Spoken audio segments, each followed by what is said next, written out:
Hey guys, it's Courtney, and today I'm going to be using the Wild Poppies stamp set, and I'm showing you the die set, but I didn't actually use that. This is for the sketch challenge over on the MFT blog, which I will link below.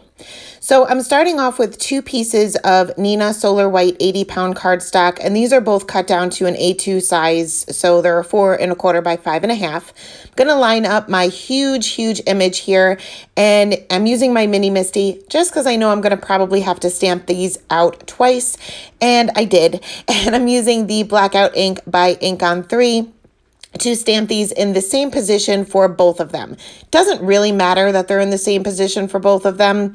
You can kind of just stamp it wherever for the second one. But I am going to be die cutting the second one, but not with the coordinating die. In order to match the sketch the best I can, I'm going to be using a stitched circle die. So I'm just going to line that up kind of in the center of the image there, stick that down with some Post-it note tape just so that it doesn't shift around when running that through my Gemini, and this will line up right with that image underneath. So we're going to color both of these, but we're going to color them a little bit differently. So I'm going to kind of do some spotlight coloring, but kind of in a different way than normal. So for any areas that are not on the circle, I still want to add a little bit of shading to it because you guys know me, I can't just leave something just white. So I'm going to bring out some cool grays and just add a little bit of shading.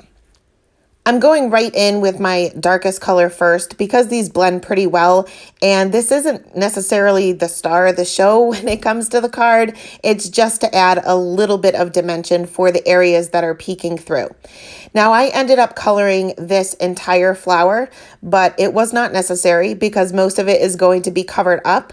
But I did find that it was a little bit easier for me to color at least a majority of any image that was kind of peeking out from behind the circle, just so that I could get my shading right, because one petal overlaps another and shadows will be created that way.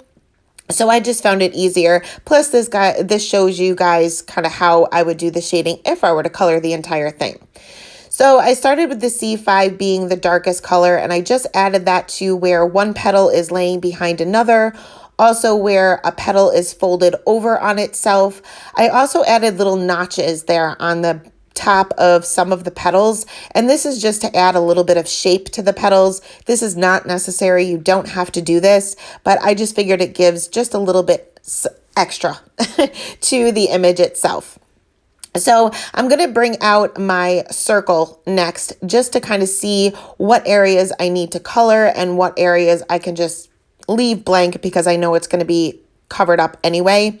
And I did have some areas that were kind of partially showing. So like I said before, I ended up coloring pretty much the entire image or entire flower or leaf, whatever area is needed, just to make my shading a little bit easier. But I kind of stuck to the same idea as adding shadows to where one petal is behind another and things like that.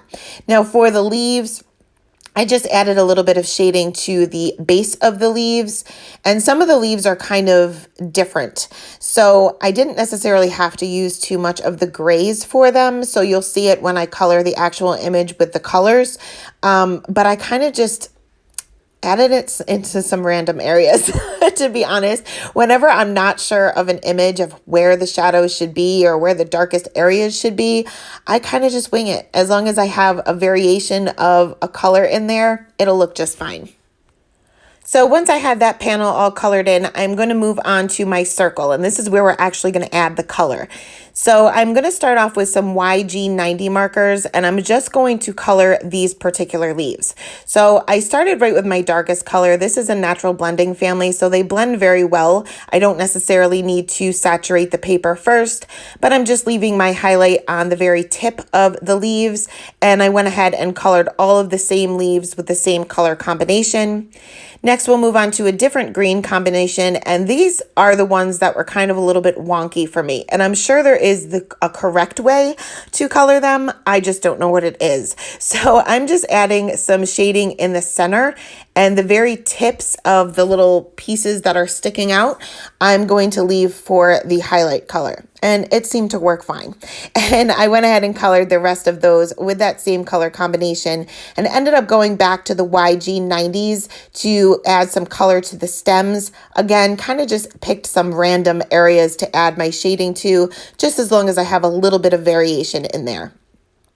So for the flowers, I'm going to move on to a red combination, and you'll notice that this is not my typical red combination because I have some dried out markers. So I kind of had to improvise a little bit, but it worked out well. I'm going to start with my R21 just to get the paper saturated a little bit and also to map out where my darkest areas will be. Now this flower is very similar to the first one we colored with the gray tones, so I pretty much know where my shadows are going to be anyway, but being I'm using the reds, they blend well, but they don't blend quite as well as the grays. I want to make sure that my paper is just a little bit saturated to begin with, and that way my colors will blend a little bit nicer. So I'm going to go into my Scary Dark Red here, that R89, which is my typical Scary Dark for my reds, and I'm just adding a little bit of shading from where the petals are coming from the middle. I did also add a little bit of color to, I'm not sure if it would be the stamen.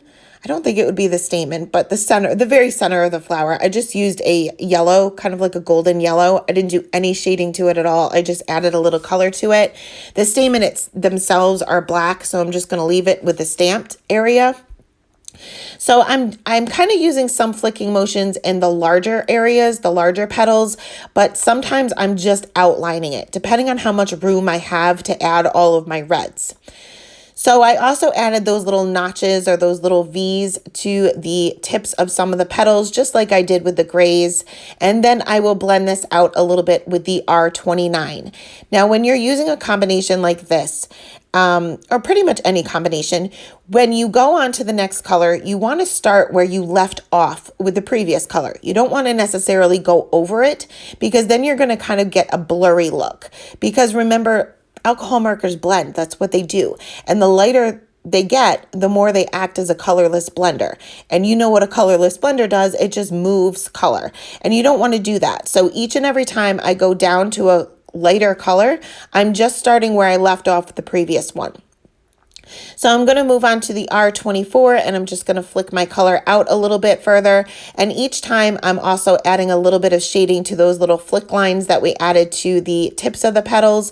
And I'm just extending them out in the same direction every time. It doesn't matter what direction you choose, but if you choose the left, just make sure you shade to the left each and every time.